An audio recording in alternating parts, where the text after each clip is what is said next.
Hello అందరికీ. ఈరోజు మన రెసిపీ వచ్చేసి బీరకాయ పాల కర్రీ. ఈ బీరకాయ కర్రీని పాలు పోసుకొని చాలా సింపుల్గా, చాలా టేస్టీగా ఎలా ప్రిపేర్ చేసుకోవాలనేది ఇప్పుడు మన వీడియోలో చూద్దాం. ఇలా ఇంట్లో ఉన్న ఇంగ్రీడియంట్స్ తోటే చాలా సింపుల్గా బీరకాయ కర్రీ అంటే ఇష్టపడిన వాళ్ళు కూడా చాలా ఇష్టంగా తినేలాగా ఎలా ప్రిపేర్ చేసుకోవాలనేది ఇప్పుడు మన వీడియోలో చూద్దాం. ముందుగా ఒక ప్లేట్లోకి 1/2 కేజీ వరకు బీరకాయలని తీసుకోండి. ఇప్పుడు వీటిని రెండు వైపులా సైడ్స్ కట్ చేయండి. ఇలా అన్ని బీరకాయలని కూడా ఈ విధంగా రెండు వైపులా సైడ్స్ తీసేయండి. ఇప్పుడు బీరకాయలకు ఉన్న చెక్కు ఏదైతే ఉందో ఆ చెక్కుని కూడా ఈ విధంగా తీసేయండి. ఇలా అన్ని బీరకాయలని కూడా ఈ విధంగా పైన చెక్కు తీసేయండి. బీరకాయలు అనేవి కొన్ని చేదుగా ఉంటాయండి. కాబట్టి మనం ఒకసారి ఇవి చేదుగా ఉన్నాయో లేదో అనేది ఒకసారి చెక్ చేసుకొని తీసుకోండి. ఇప్పుడు వీటన్నింటినీ ఈ విధంగా 2-3 సార్లు శుభ్రంగా వాష్ చేసుకొని తీసుకోండి. బీరకాయలని ఈ విధంగా మధ్యలోకి కట్ చేసుకొని ఈ విధంగా సన్నగా చిన్న చిన్న ముక్కలుగా కట్ చేసుకొని తీసుకోండి.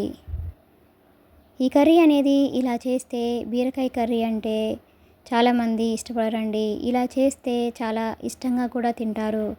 పిల్లలైనా పెద్దవాళ్ళైనా కానివ్వండి, ఎవరైనా కూడా ఈ బీరకాయ కర్రీని చాలా ఇష్టపడతారు.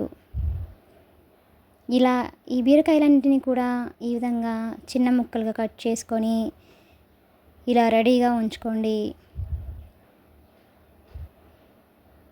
చూడండి, ఈ విధంగా ఇలా చిన్న చిన్న ముక్కలుగా కట్ చేసుకొని తీసుకోండి.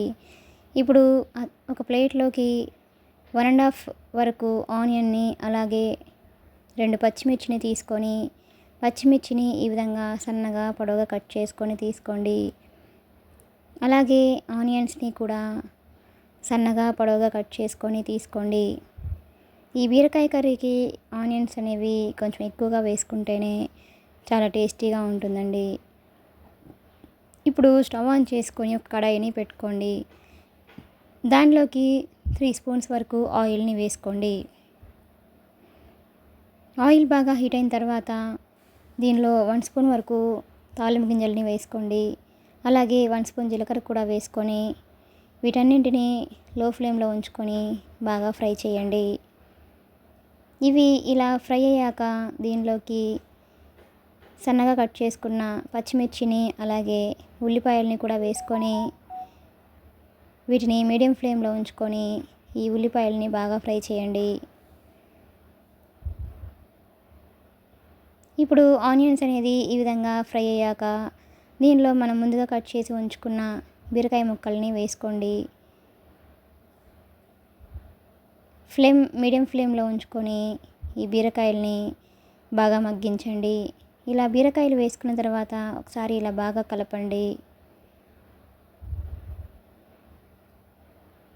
ఈ బీరకాయ కర్రీ అనేది ఇలా పాలు వేసుకొని చేసుకోవడం వల్ల కర్రీ అనేది మనకి చాలా బాగుంటుందండి. చాలా టేస్టీగా కూడా ఉంటుందండి. ఇప్పుడు ఈ విధంగా కలుపుకున్న తర్వాత మూత పెట్టుకొని మీడియం ఫ్లేమ్లో ఉంచుకొని ఈ బీరకాయల్ని బాగా ఉడికించండి. ఇలా 2-3 నిమిషాల తర్వాత మూత తీసుకొని ఇలా మధ్యలో కలుపుకుంటూ ఈ బీరకాయల్ని ఉడికించండి.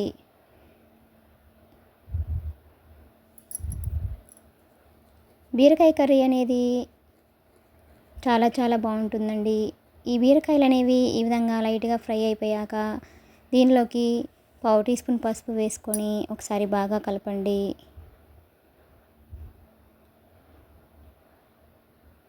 ఇప్పుడు దీనిలోకి సాల్ట్ని కూడా యాడ్ చేసుకోండి. మీ టేస్ట్కి తగ్గట్టుగా సాల్ట్ని వేసుకొని ఒకసారి బాగా కలుపుకొని మూత పెట్టుకొని మరొక 2-3 నిమిషాల పాటు ఈ బీరకాయల్ని బాగా ఉడికించండి. ఇలా చేస్తే పిల్లలు కూడా చాలా ఇష్టంగా తింటారండి ఈ కర్రీని. ఇలా మధ్యలో మూత తీసుకుంటూ ఇలా కలుపుకుంటూ ఉండండి. సాల్ట్ వేయడం వల్ల మనకి బీరకాయలో వాటర్ అంతా ఇలా వస్తుంది. ఇప్పుడు మరొకసారి ఇలా బాగా కలుపుకొని మరొక 2 నిమిషాల పాటు ఈ బీరకాయల్ని బాగా మగ్గించండి. ఇప్పుడు మూత తీసి ఒకసారి బాగా కలుపుకున్న తర్వాత ఇప్పుడు దీనిలోకి 1½ టీ స్పూన్ వరకు కారంని వేసుకోండి. స్పైసీ ఎక్కువగా ఇష్టపడే వాళ్ళైతే 2 స్పూన్స్ వరకు కారంని వేసుకోండి. ఇలా కారం వేసుకున్న తర్వాత ఒకసారి బాగా కలుపుకొని కారం అనేది పచ్చివాసన పోయేంత వరకు దీన్ని బాగా మగ్గనివ్వండి.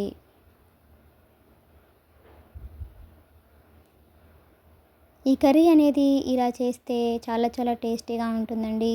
ఎప్పుడు ఒకేలా కాకుండా ఇలా కొత్తగా ట్రై చేయండి.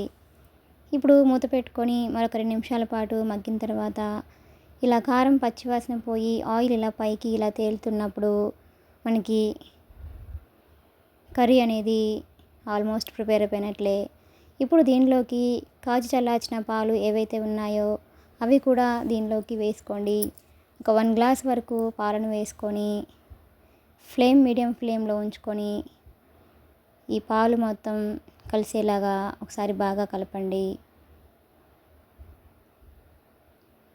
ఇప్పుడు ఈ పాలు చిక్కగా ఈ గ్రేవీ అంతా చిక్కబడేంత వరకు దీన్ని బాగా ఉడికించండి. ఇలా మూత పెట్టుకొని మరొక 2 నిమిషాల పాటు ఉడికించండి. చూడండి, 2 నిమిషాల తర్వాత మనకి కర్రీ అనేది ఇలా గ్రేవీ మొత్తం ఇలా చిక్కగా అయిపోయి కర్రీ అనేది మనకి ప్రిపేర్ అయిపోయింది. ఇప్పుడు ఒకసారి బాగా కలుపుకొని చివరిగా దీనిలో 1 స్పూన్ వరకు ధనియాల పొడి కూడా వేసుకొని ఒకసారి బాగా కలుపుకొని ఈ స్టేజ్లో ఉన్నప్పుడు స్టవ్ ఆఫ్ చేసుకోండి. ఇలా కొంచెం గ్రేవీ అనేది ఇలా లూజ్గా ఉన్నప్పుడే మనం స్టవ్ ఆఫ్ చేసుకోవాలి. చల్లారిన తర్వాత వెంటనే చిక్కబడుతుంది కాబట్టి ఈ స్టేజ్లో ఉన్నప్పుడు వెంటనే స్టవ్ ఆఫ్ చేసుకొని కిందకి దించేయండి. అంతేనండి, ఎంతో ఈజీగా ఎంతో టేస్టీగా ఉండే బీరకాయ పాల కర్రీ అనేది మనకి రెడీ అయిపోయింది. ఈ విధంగా రెడీ అయిన ఈ కర్రీని ఒక సర్వింగ్ బౌల్లోకి తీసుకొని సర్వ్ చేసుకుంటే ఎంతో టేస్టీగా ఎంతో ఈజీగా ఉండే బీరకాయ పాల కర్రీ అనేది మనకి రెడీ అయిపోయింది. ఈ వీడియో కనుక మీకు నచ్చినట్లయితే ఒక లైక్ కొట్టండి. Please subscribe my channel, like, share and comment. Thanks for watching.